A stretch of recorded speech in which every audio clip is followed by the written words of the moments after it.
traz agora como os programas de TV foram feitos e estão centrando estratégias em alguns pontos específicos. Lula e Jair Bolsonaro, neste início de segunda semana de campanha, fizeram programas de televisão com um certo foco ainda na economia. Lula chamou a atenção destacando o aumento da fome e tinha uma imagem da comida sumindo no prato. Ele mencionou a inflação alta dos alimentos e reforçou a imagem de Simone Tebet, do MDB, com ele. Prometeu geração de empregos, fortalecimento do salário mínimo e também renegociação de dívidas.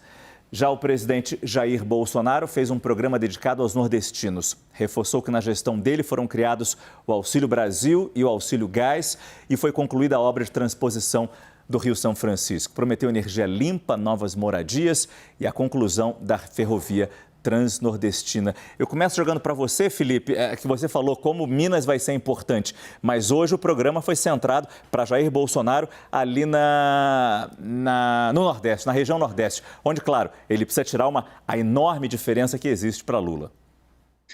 Exatamente, ele já antecipou a terceira rodada ali do Auxílio Brasil turbinado, né, que ia começar no dia 18, ele botou para o dia 11 de outubro para terminar a distribuição no dia 25, a 5 dias da eleição, e isso render novos eleitores para ele.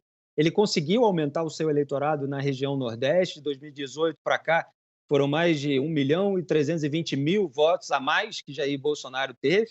E ele quer, evidentemente, reduzir ainda mais essa desvantagem. Ele está centrado mais aqui na região Sudeste, mas ele quer ganhar o que for possível lá.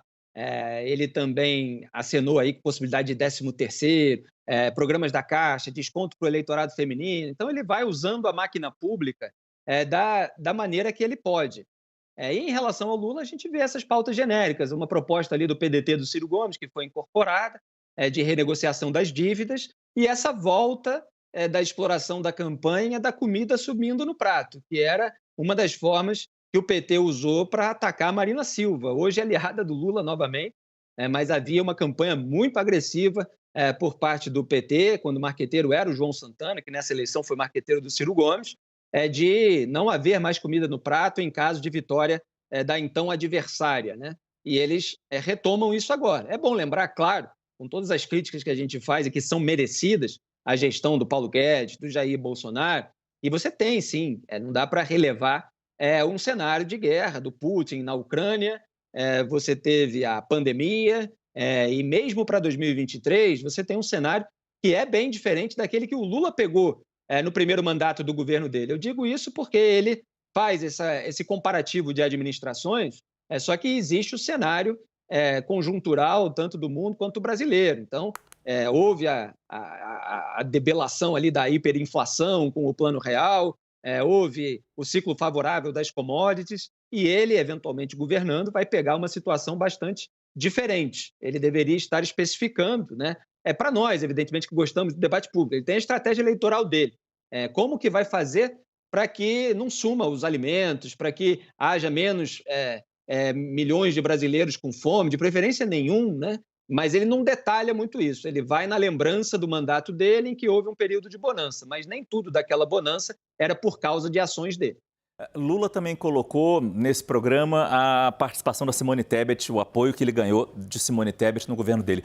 Mas ganhou força no fim de semana a fala da vice de Tebet, senadora Mara Gabrilli, dizendo, como é que ela falou?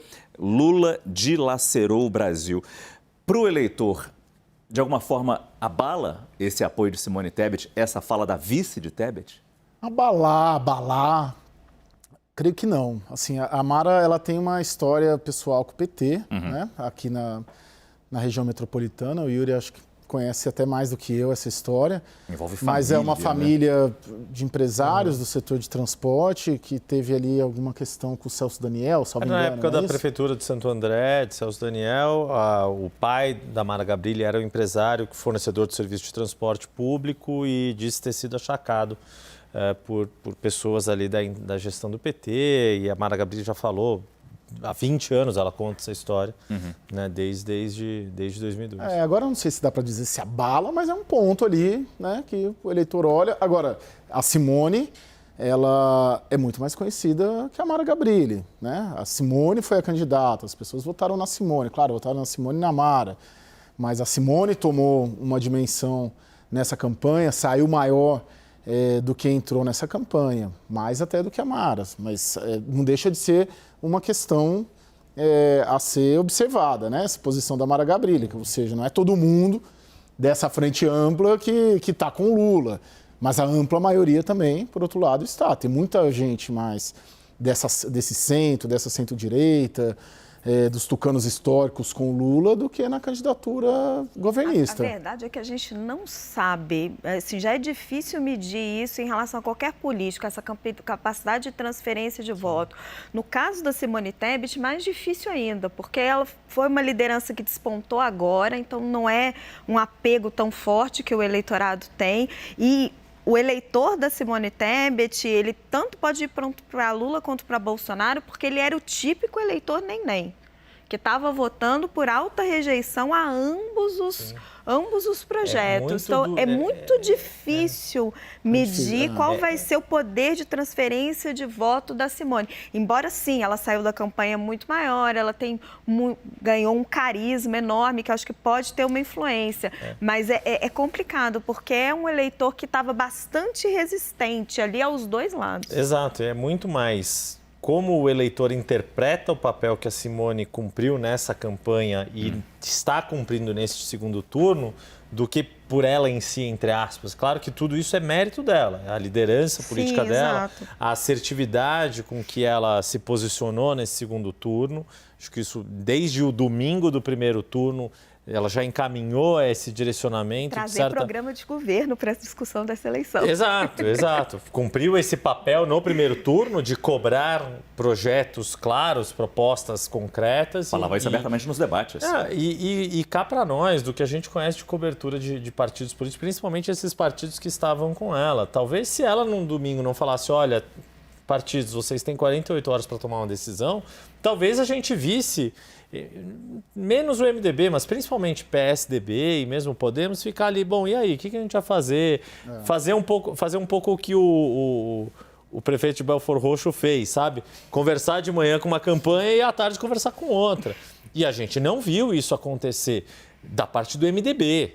O MDB que tantas vezes ficou associado a esse toma lá da cá, essa coisa toda, não ocorreu isso. Era sabido que tomaria uma posição de neutralidade pelas dificuldades regionais dos seus integrantes, mas não se viu esse tipo de prática o que você me oferece, o que você me oferece. Então, acho que...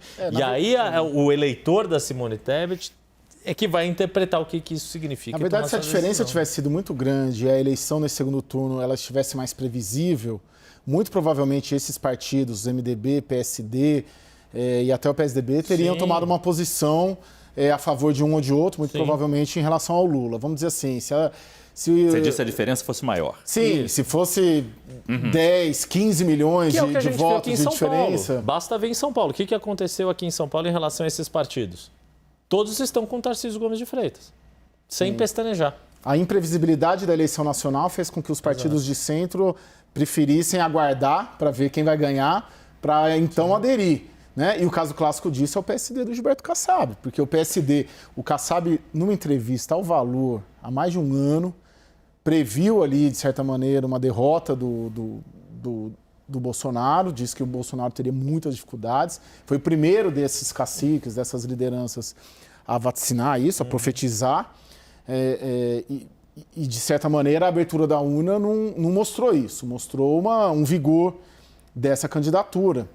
E o fato dela ser imprevisível, a posição do PSD, para mim, nesse segundo turno, porque para mim, pelo menos, você teve Rodrigo Pacheco, presidente do Senado, de certa maneira, recebendo o Lula lá em Brasília. Todos os sinais do PSD eram de uma adesão. E tanto que os petistas consideram que se o Lula ganhar, o PSD será a base. Né? O PSD, o Kassab levaria essa base para lá. Só que aqui é o Kassab que está liderando a campanha do Tarcísio aqui no estado de São Paulo. E na Nacional, ele preferiu ir porque o resultado é imprevisível. E não foi só os partidos, né? Vamos ser honestos aqui. A gente teve aquele enorme jantar com o Lula, numa grande parcela do PIB empresarial. Sim. E depois você viu nos dias seguintes alguns anunciando o voto em Bolsonaro, e depois você ia lá olhar na foto e ele estava lá depois na foto urna, né? com o Lula, depois da sim. urna, depois exatamente. As pessoas meio que achando que, será que eu me precipitei?